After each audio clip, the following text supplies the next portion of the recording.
Jordan Peterson, a pseudo-intellectual who's widely popular among sexually insecure, non-college educated, white middle-class men, has published a message to Muslims.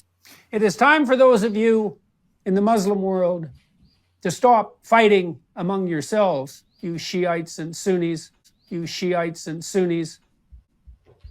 And also time to stop regarding the Christians, and even more specifically, the Jews, as your enemies. What? In a single 6-minute, 51-second recording, Peterson manages to squeeze in every stupid white man's trope ever told about Islam, Muslims, and the Middle East.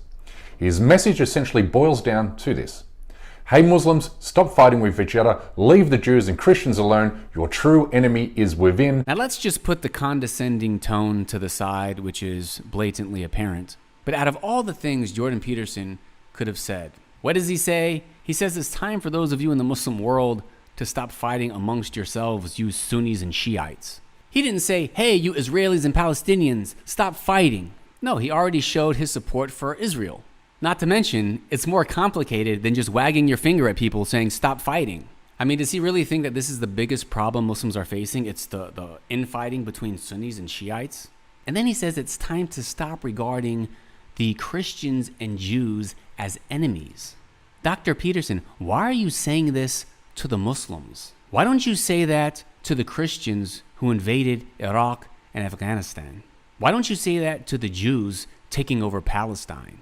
Somehow Jordan Peterson feels that he can speak down to Muslims in this way. Stop, you Sunnis and Shiites fighting. Stop taking Christians and Jews as your enemies. Muslims, reach across the sectarian divide.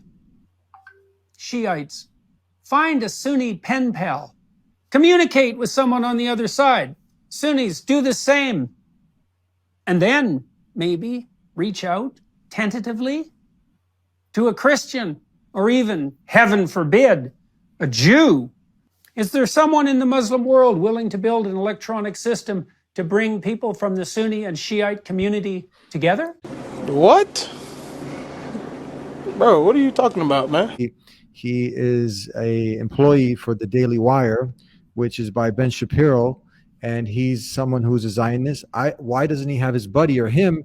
Why don't they actually become pen pals with some of the Muslim Palestinians out there? A rich white dude living securely in a safe and prosperous nation, urging Uyghur Muslims to make pen pals with the same Chinese people that are exterminating them in Xinjiang. He would also be encouraging Rohingya Muslims in Myanmar to make friends with the same Buddhist militias that murdered and raped more than 50,000 of their friends and family members.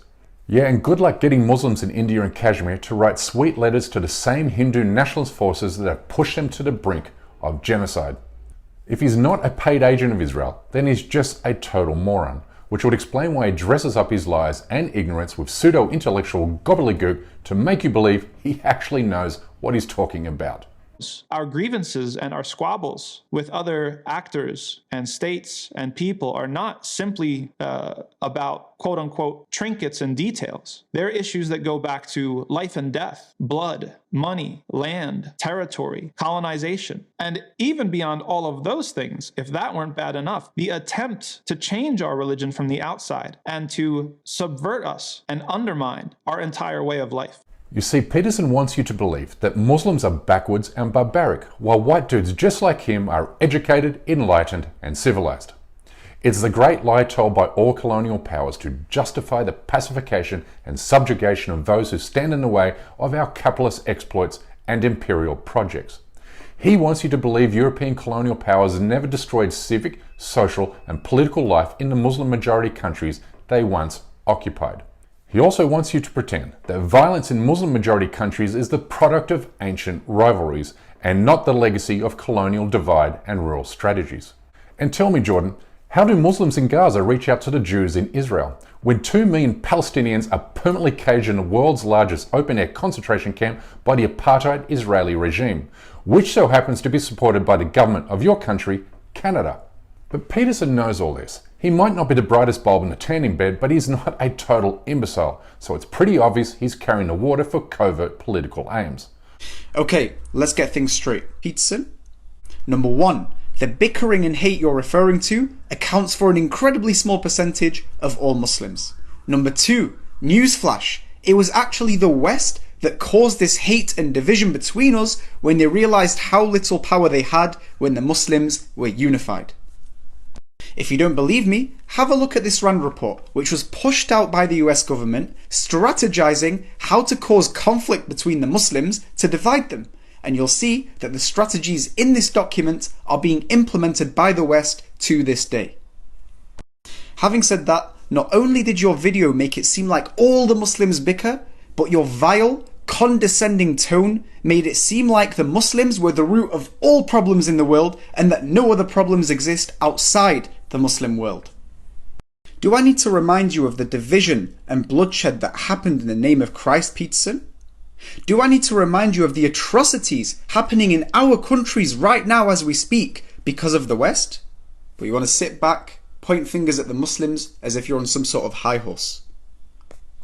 Ask yourself, how about the peace treaties that the Prophet Muhammad, peace be upon him, implemented with the Jews?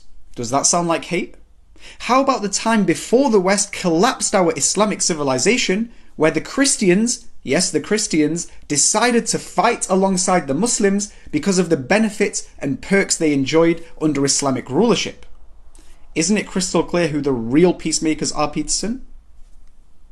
And finally, for an intellectual of your caliber, your video was malicious and incredibly ignorant. And all due respect, I'd rather learn how to achieve world peace from the creator of the world rather than a clinical psychologist that has failed to do his research on the subject matter.